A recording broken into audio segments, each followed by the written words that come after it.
സുഹൃത്തുക്കളെ, സ്വന്തം രാഷ്ട്രീയ പാർട്ടിയിൽ പെട്ടവർ ഉൾപ്പെടെ എല്ലാവരും ഇന്ന് രാഹുൽ മാങ്കൂട്ടത്തിനെ കല്ലെറിഞ്ഞുകൊണ്ടിരിക്കുകയാണ്. ക്രിമിനൽ രാഷ്ട്രീയത്തിൽ പിടിക്കപ്പെട്ട ഒരാൾ എന്നുള്ള നിലയിൽ അദ്ദേഹം കല്ലേറിന് അർഹനാണ്. എന്നാൽ ക്രിമിനൽ രാഷ്ട്രീയത്തിൽ ആണ് യഥാർത്ഥ പ്രശ്നം എന്ന് വിസ്മരിച്ചുകൊണ്ട് അതിൽ പിടിക്കപ്പെട്ട ഒരാളിനെ മാത്രം കല്ലെറിയുന്നത് ഗുണപരമായ എന്തെങ്കിലും മാറ്റം സമൂഹത്തിലുണ്ടാകുമോ? ഈ ചോദ്യങ്ങൾ പരിശോധിക്കപ്പെടേണ്ടതാണ്.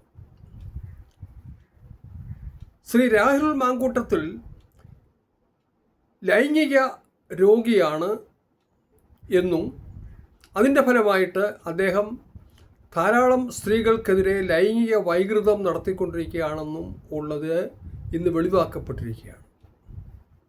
എന്നാൽ ഇത് പറയുമ്പോൾ മറ്റ് അടിസ്ഥാന കാര്യങ്ങൾ വിസ്മരിക്കുവാൻ പാടില്ല.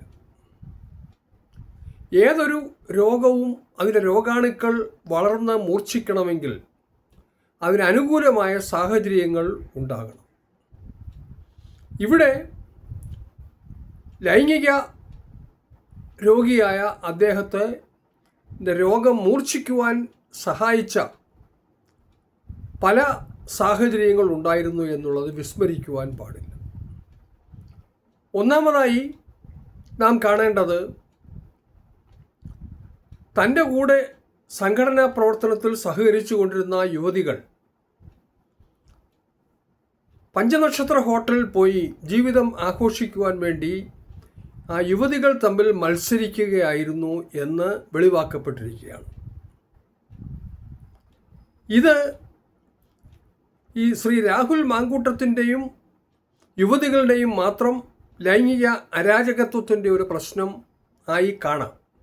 പക്ഷേ ഇത് കോൺഗ്രസ് സംഘടനാ സംവിധാനത്തിലെ ഒരു സംഭാവനയാണ്, അല്ലെങ്കിൽ ആ സംവിധാനം ഇതിൽ പങ്കെടുക്കുന്നവരെ നിർബന്ധിക്കുന്നതാണ് എന്ന കാര്യം വിസ്മരിച്ചുകൂടാ. അത്തരം ബന്ധങ്ങൾ സ്ഥാപിച്ചെങ്കിൽ മാത്രമേ പാർട്ടിയിൽ വളരുവാൻ സാധിക്കുകയുള്ളൂ എന്ന ഒരു സാഹചര്യം മൂലം ഇതിന്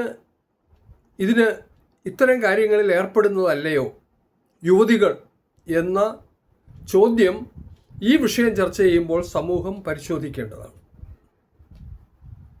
ഇതാണ് ഒരു കാര്യം. രണ്ടാമത്, ഏതാണ്ട് 3 വർഷത്തിന് മുൻപ് ഇതിനെക്കുറിച്ചുള്ള പരാതി ഇതിൻ്റെ ഇര പാർട്ടിയുടെ നേതൃത്വത്തിന് നൽകിയിരുന്നു എന്നാണ് വെളിവാക്കപ്പെട്ടിരിക്കുന്നത്. ഈ കാലം അത്രയും നേതൃത്വം ഈ പരാതി പൂഴ്ത്തിവെച്ചിരിക്കുകയായിരുന്നു.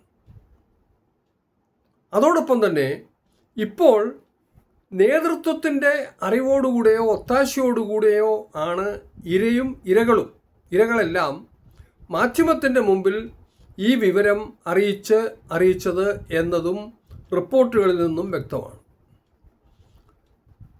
ഇതെന്താണ് വ്യക്തമാക്കുന്നത്? രാഷ്ട്രീയ നേതൃത്വം തങ്ങൾക്ക് പിന്തുണ ലഭിക്കുവാൻ വേണ്ടി താഴെയുള്ള നേതാക്കന്മാർക്ക് ഇത്തരം കാര്യങ്ങളിൽ സംരക്ഷണം കൊടുക്കുന്നു. അതോടൊപ്പം തന്നെ അവർക്ക് ഇവർ തമ്മിൽ എന്തെങ്കിലുമൊക്കെ അഭിപ്രായ വ്യത്യാസങ്ങൾ ഉണ്ടാകുമ്പോൾ, അല്ലെങ്കിൽ താഴത്തെ നേതാക്കന്മാർ കൂടുതൽ വളരുന്നു എന്ന് കാണുമ്പോൾ അവരെ ചവിട്ടിത്താഴ്ത്തേണ്ടത് ആവശ്യമാണ് എന്ന് തോന്നുമ്പോൾ അവർ തന്നെ പറഞ്ഞ് ഈ ഇരകളെ കൊണ്ട് മാധ്യമങ്ങളുടെ മുമ്പിൽ ഈ വിഷയം അവതരിപ്പിച്ചതാണ് എന്ന് വ്യക്തമാണ്.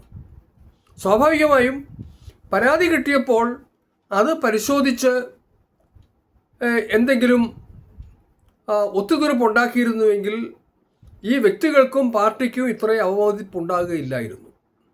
എന്നാൽ അതിന് ശ്രമിക്കാതെ ഈ തരത്തിലുള്ള ഒരു ഹീനതന്ത്രം ഈ പാർട്ടിയിൽ നിലനിൽക്കുന്നു എന്നുള്ളതാണ് ഇതിനെക്കുറിച്ചുള്ള റിപ്പോർട്ടുകൾ അനാവരണം ചെയ്യുന്നത്. മൂന്നാമത്, ഇതിലും പ്രധാനമായിട്ടുള്ള അനുകൂല സാഹചര്യം, ധാരാളം യുവതികളുമായി പഞ്ചനക്ഷത്ര ഹോട്ടലുകളിൽ പോയി തുടരെ താമസിച്ച് ജീവിതം ആഘോഷിക്കുവാൻ വേണ്ട സാമ്പത്തിക സ്രോതസ് ഈ നേതാക്കന്മാർക്ക് ലഭിക്കുന്നു എന്നുള്ളതാണ് മൂന്നാമത്തെ ഗൗരവമായിട്ടുള്ള പ്രശ്നം, അല്ലെങ്കിൽ ഇതിനെ അനുകൂലിക്കുന്ന ഒരു സാഹചര്യം. കണക്കില്ലാതെ പണം ഉണ്ടെങ്കിൽ മാത്രമേ ഇത്തരത്തിലുള്ള ബന്ധങ്ങൾ പഞ്ചനക്ഷത്ര ഹോട്ടലുകളിൽ പോയി സ്ഥാപിച്ചുകൊണ്ട് തുടരുവാൻ സാധിക്കുകയുള്ളൂ. ഈ പണം ഇവർക്ക് എവിടെ നിന്ന് ലഭിക്കുന്നു? ക്രിമിനൽ രാഷ്ട്രീയത്തിൻ്റെ വാസ്തവത്തിൽ അടിസ്ഥാനം ഈ പണസമാഹരണമാണ്. അതിനെക്കുറിച്ച് പറയുമ്പോൾ കേരള സമൂഹത്തിൽ ഗൗരവമായ ചർച്ച ഉണ്ടാകേണ്ടിരുന്ന ഒരു വിഷയം വിസ്മരിച്ചു കളഞ്ഞിരിക്കുകയാണ്. പണാപഹരണം ഒരു കുറ്റമാണ്,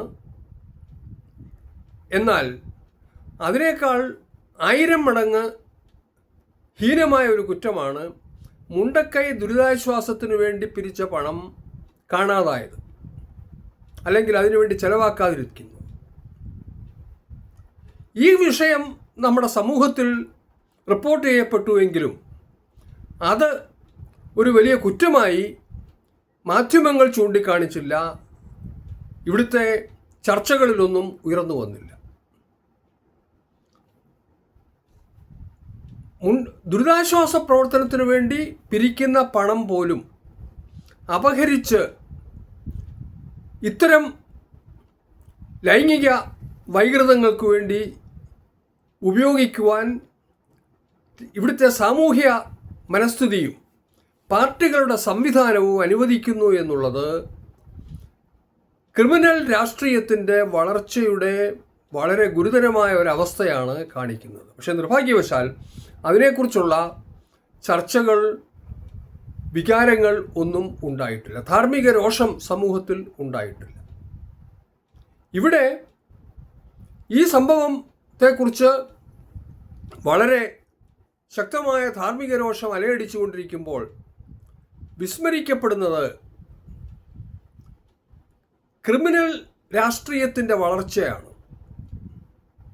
ആ വളർച്ചയുടെ ഭാഗമായി ചില ആളുകൾ ചിലപ്പോൾ പിടിക്കപ്പെടുമ്പോൾ അവരെ കല്ലെറിയുവാൻ എല്ലാവരും സംഘടിക്കുകയും അവിടെ വെച്ച് പ്രശ്നം അവസാനിക്കുകയും ഒത്തുതീർപ്പിൽ അവസാനിക്കുകയും ചെയ്യുന്ന ഒരു സമീപനമാണ് ഇന്ന് സമൂഹം കൈക്കൊണ്ടുകൊണ്ടിരിക്കുന്നത്.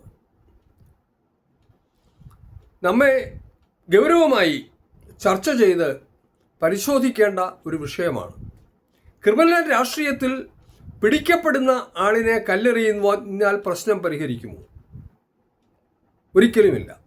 പകരം ഇത്തരം ചില ആളുകൾ പിടിക്കപ്പെടുന്ന സന്ദർഭങ്ങളിലെങ്കിലും ഇവരെ ക്രിമിനലുകളാക്കുന്ന ക്രിമിനൽ രാഷ്ട്രീയത്തിൻ്റെ വളർച്ച, അതിനെ സംബന്ധിച്ച് ഗൗരവമായ പരിശോധനയും പ്രതിഷേധവും സമൂഹത്തിൽ ഉണ്ടാകേണ്ടിയിരിക്കുന്നു. അത്തരത്തിലുള്ള ചർച്ചകൾ ഉണ്ടാകട്ടെ എന്ന് പ്രതീക്ഷിച്ചുകൊണ്ട് എൻ്റെ വാക്കുകൾ ചുരുക്കുന്നു. നിങ്ങൾക്ക് എൻ്റെ നമസ്കാരം.